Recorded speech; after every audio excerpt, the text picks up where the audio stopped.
Lovely musicals there. Yes, it's the weekend and we are still unwinding, getting to remove and release and relax for the weekend. Now it's time for sports. I have an in-house sport analyst here and he'll be doing justice to the sport lovers.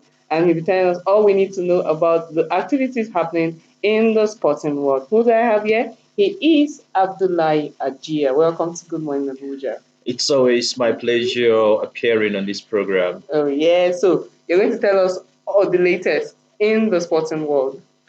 Well, as we speak, from whatever perspective or whatever angle of sports you're looking at, I think we have a variety of sports and activities around the world. If you're talking about football, you're talking about basketball, if you're talking about athletics, and you're talking about so much around the sporting world. So I don't know which aspect you want us to start. If you want us to start from Anyone. football, Okay, then let's start from football. Let's take it from there. okay, well, at the moment, I think we're still looking at the fallout of the World Cup, which I think the Nigerian Super Falcons, yes, we've since put behind our own performance. But I think the development that will be coming out from that, I think, will be a positive when talking about FIFA ranking. Definitely, our girls did very well. Yeah. I think they were ranked the 10th best team as far as that appearance of the World Cup out of the 32, I think, countries that participated. That will also see us springboard when the FIFA ranking also comes out, where we're expected to also move forward to say yes. I think we are better off. Now, if you put that behind, if you look at back home here, just a few days ago, the 2023-2024 Nigerian Professional Football League season timetable is out, Wow. where we've seen a couple of appearing, where teams that are the 20 teams that will be playing in this year's NPFL have been paired. And I think the inaugurated committee that will oversee the management of the league, I think they're doing very well so far, and we can't wait to see the league kick-starting to keep our local footballers busy so that they can do very well. More so when we saw the performance of Eimba, who won the last year Premier League. I think it was not too good, to have crashed out of the CAF Champions League just in the first round. The same thing with Remo Stars. So I think we only have two teams now that are still competing in the CAF Continental Championship, talking about the Confederation Cup. We have the likes of Rivers United and the Insurance Benin, who are still remaining, and they just got their recent pairing to continue into the next round. So I think that's about football. And if you take it outside the shores of Nigeria, also, you'll be talking about what's happening around the European leagues. The latest that football fans and enthusiasts are waiting to hear is that Kylian Mbappe has moved from PSG to Real Madrid, which I think is one transfer that every football follower has been waiting to see. So I think they're still negotiating, and probably before the deadline of the transfer window, Kylian Mbappe will become a Madrid player, and I think we can't wait to see as such.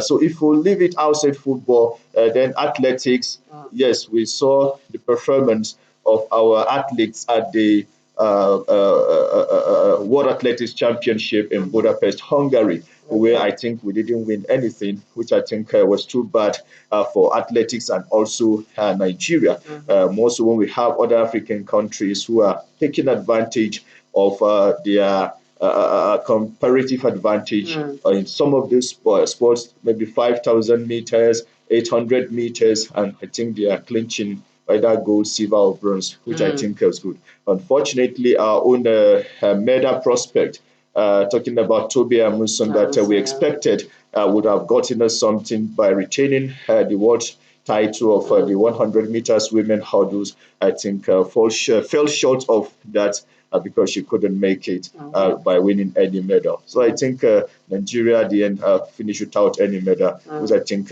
is a signal for us to go back to the drawing board to look at what we need to do so that we restore the luster days when it comes to athletics. That Yeah. I think anytime we go for international major competitions, we should be able to get something for the country. Yeah, exactly. So thank you. You've said a lot, but I'll still want to know what should we be expecting for the weekend? Because this is going to be a long weekend. Let's know what's up in the sporting world. Yes, the weekend, talking about European leagues, definitely you'll get a couple of fixtures. Is it the Serie A you're talking about? This in Italy, where our own some of our players, particularly Victor Osimhen, that has won the Golden Boot last year and also won the league for Napoli after so many decades. I think this season he has started very well too. So we'll be looking forward to see, watch him play this weekend again. I haven't scored in two of the matches that they played so far. So if we also go to Germany, we're talking about the Bundesliga. I think there are other fixtures too that we'll be looking forward to. I think the English league, as we speak, I think they are playing the English League Cup now, which we popularly call the Carling Cup. We've seen a couple of fixtures, both teams in the lower division being paired with teams in the top division. And at the end of the day, those that will win will qualify to the next round. And these are some of the things we're looking forward to. And if you also travel down to Spain, you also expect a couple of mouthwatering matches in the La Liga, which I think Real Madrid at the moment are still a top in. They've not lost any match and they've won. Is it 2 or 3 of their matches? And they currently sit at top of the table. So we'll be looking forward to see whether they'll be able to consolidate on the win, or probably there will be teams that could strike upset for them to probably drop a point. But at the moment, I think they're still enjoying. There are other leagues I think we'll also be looking forward to see what happens at the weekend. Wow, you told us a whole lot, like a whole lot of matches are expected during this weekend. So people, viewers at home should look out for these matches. Depending on which of the league you like most. If you're a follower of La Liga, I think if you're a fan of Barcelona or Real Madrid or Atletico, I think probably your interest would be mostly around the La Liga. But if you're a follower, supporter of AC Milan, Juventus, Inter Milan, I think your attention should be with Serie A. And if you're a follower of the English Premier League, I think we should be talking about whether Arsenal or Man City or Manchester United or Chelsea. So, well, whichever is going to happen this weekend. Sure. So people should look out for it. Thank you for coming on. Good morning, Abuja, and doing what you know how to do best. So we've been speaking with Abdullahi Ajia, our in-house sport analyst, and he has told us what we need to expect during the weekend. So stay put and make sure you relax and make sure you enjoy the weekend with some of these matches he has told us all about. We'll go on a short break, and after that, the program.